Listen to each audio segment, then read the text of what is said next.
former President Donald Trump is receiving major backlash for a dinner he had with Kanye West and far-right activist and white nationalist Nick Fuentes on Sunday.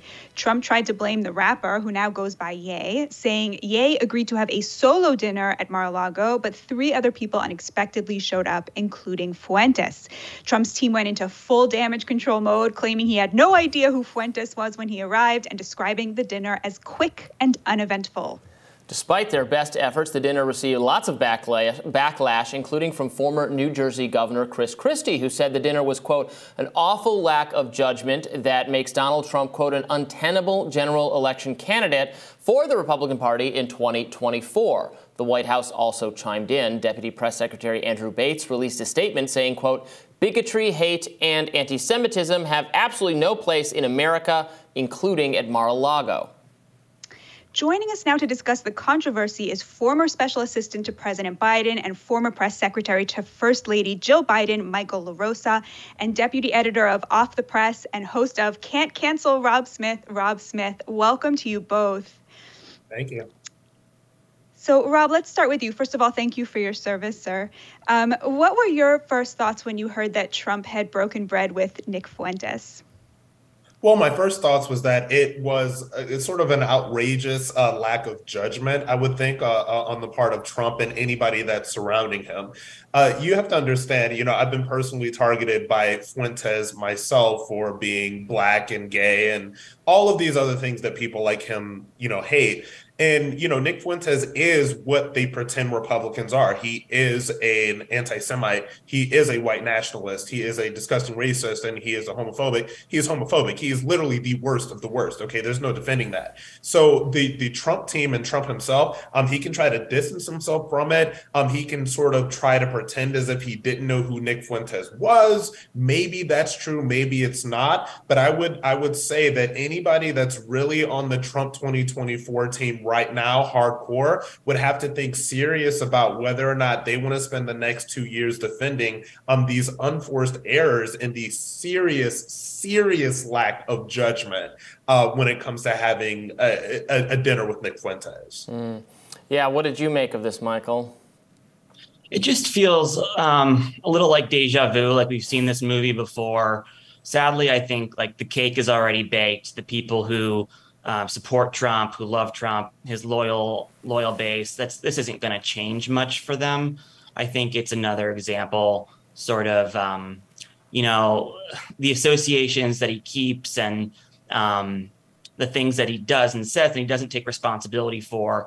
It's going to be up to Republicans to sort of decide whether they want to follow him down another rabbit hole. We've heard criticisms of him before. Again, all of this doesn't feel very new. It's going to be really whether he can win an election. And he's proven that in 2017 statewide elections, 18 he lost the House, in 2020 he lost the White House and the Senate. He lost all the races he supported in Georgia this year, the primary races, and the people who were associated with him lost their races in a very winnable year for Republicans, despite economic pain. Well, that's not entirely true. Republicans are just going to have to make that decision whether they want to keep following somebody who's just going to keep losing them elections, because the cake's already baked in terms of who he associates himself with. Well, I'd like to hop in here and say, it's a very good talking point from Democrats to say that everybody that he was associated with lost. That's not necessarily true. There are a lot of people that had his backing that won their races. Like I'm thinking about, people like Maria Elvira Salazar here in Miami. I'm thinking about Ana Paulina Luna in Florida 13. I'm thinking about people like George Santos in Long Island. So the idea and the narrative that everybody that was backed by Trump lost their races is a false idea. Sadly, those were just not the races they needed to win. Excuse me.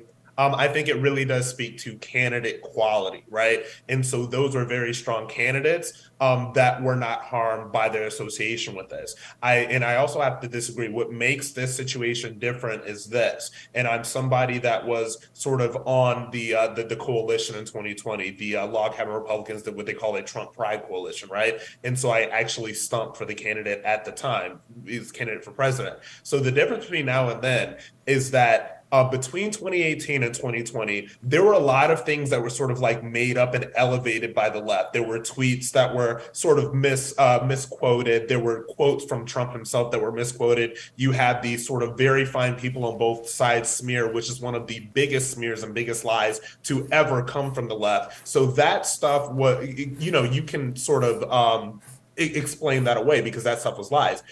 This stuff with Fuentes, this is different because you cannot explain that away. And there's all sorts of stuff online, on the internet, all over the place that is going to show the average viewer who may not know who this person is exactly who this is. So I do believe that this is a major problem for Trump in a way that sort of a lot of the stuff that came up before was not. So, Rod, let me ask you this, though, because I'm with you. Like, I think that there was a lot of, like, needless smearing that was not accurate. But what would you say to someone who said, look, we've been telling you that this is who he's the guy who's going to have dinner at some point with Nick Fuentes all along. This vindicates, our suspicions all along, even though he denied it and denied it and denied it. What's the correct response to that? Well, I would say, number one, first of all, I'm not speaking for Trump or anybody on the campaign at this point. But first of all, I would say people that would say I was telling you that he would have dinner with somebody like Nick Fuentes all along did not know who Nick Fuentes was before 5 days ago, first of all. And second of all, like I said before, the argument can be made with all of the onslaught of stuff that was coming before, the very fine people smear, the lie that he said all Mexicans that were coming from the border were rapists and drug addicts and whatever. So these were lies, right? So these things were different. And so if I were to get that argument, I would almost say that this was kind of the boy who cried wolf. You guys have spent the last 7 years at this point lying to the American public, misquoting, misrepresenting all of these different things, so that now when there actually is something that you have to stand on about the type of person that he is breaking bread with, the people that you have lied to for the past 7 years are not listening to you, okay? So this is what I would say to these people. Well, while President Biden was out in Nantucket on Saturday, he emphasized that no one on his team is having conversations about running again in 2024. Now, while he's hinted at re-election, there's been no formal announcement, while President Trump has already announced his bid for re-election. He could, however, face a primary challenger in Florida Governor Ron DeSantis. Elon Musk, Twitter's newest owner, recently endorsed DeSantis, saying he'd vote for him for president in 2024. So, Michael, we've been talking a lot about the Elon Musk Twitter takeover, obviously, for these last few days and weeks. It's kind of endlessly entertaining, but I can sense a real, not just sense, I'm reading this real fear that a lot of Democrats or mainstream media or progressive media people have about Twitter now explicitly in the hands of someone who very much, who endorsed Republicans in the midterms, who has endorsed now a specific Republican, Ron DeSantis. How do you think the media is going to handle that if DeSantis ends up being, as I think he's likely to be, a serious challenger for president? It's that, that dynamic. And is there going to be a pining for Donald Trump as like a beatable candidate versus a DeSantis who everyone expects to be a more formidable opponent? No, I think we have to take a step back first. I remember Rick Perry being the next best thing since sliced bread. I remember Scott Walker being the next coming. Hillary Clinton came off a 30-point re-election victory in 2006. That did not make her the nominee.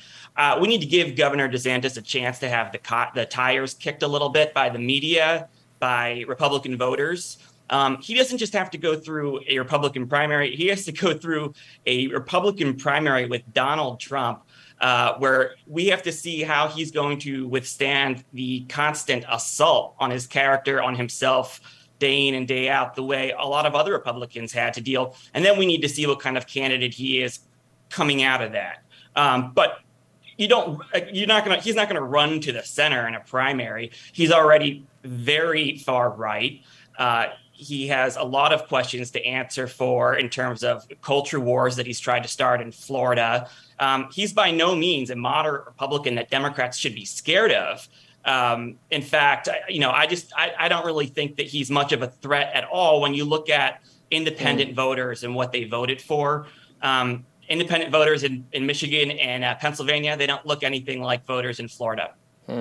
Last Michael, word, Rob. Let me ask you something. Or Well, go I would ahead. say, well, I mean, oh, sorry. Well, I would, ask him, like, what is the definition of far right? Again, this just seems to be one of these terms and these talking points that come from the left that means absolutely nothing. I've lived in Florida for the past 2.5 years since the pandemic happened. Ron DeSantis, excuse me, is a very moderate to center right Republican, and I speak with independent and Democrat leaning voters in Florida who like what he has done for the state. So define this far right thing.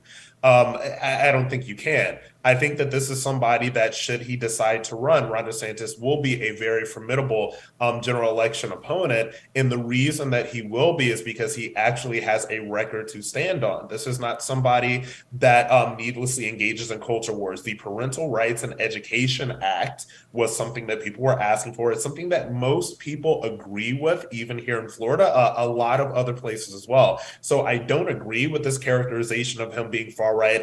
To Democrats, anybody with an R by their name that is not Liz Cheney is far right. Okay? So we can kind of kill that talking point right now. Democrats are very anxious for him to jump in the ring and to have the tires kicked by Donald Trump and the media. We're very excited for it. And we would be embracing running against a record like that in Pennsylvania, Michigan, and Wisconsin. I would look forward to a Biden-DeSantis race. I think it'll be very interesting. Michael, let me just ask you, you know the president well, you know his wife. Do you believe him when he says that no one on his team is having conversations about 2024 yet? Should we believe that that's true? I believe he's running. He's running, and at this point, I wouldn't. The question for me would be, why shouldn't he? He's been one of the most productive, accomplished presidents in modern American history. When you're looking at first terms, he's accomplished enough basically to last him 2 terms. He has every reason to be running, and I expect that he will. Yeah, I've always said he would run for re-election. That would be totally no one seeks power and then just randomly gives it up. So I would absolutely expect to see that showdown. And then we'll see about DeSantis as a potential general election candidate. At least maybe he has a better choice of dinner guests. He might have that going for him over Trump. Michael, Rob, thank you so much for joining us today. We appreciate it. Thanks, guys. More Rising right after this.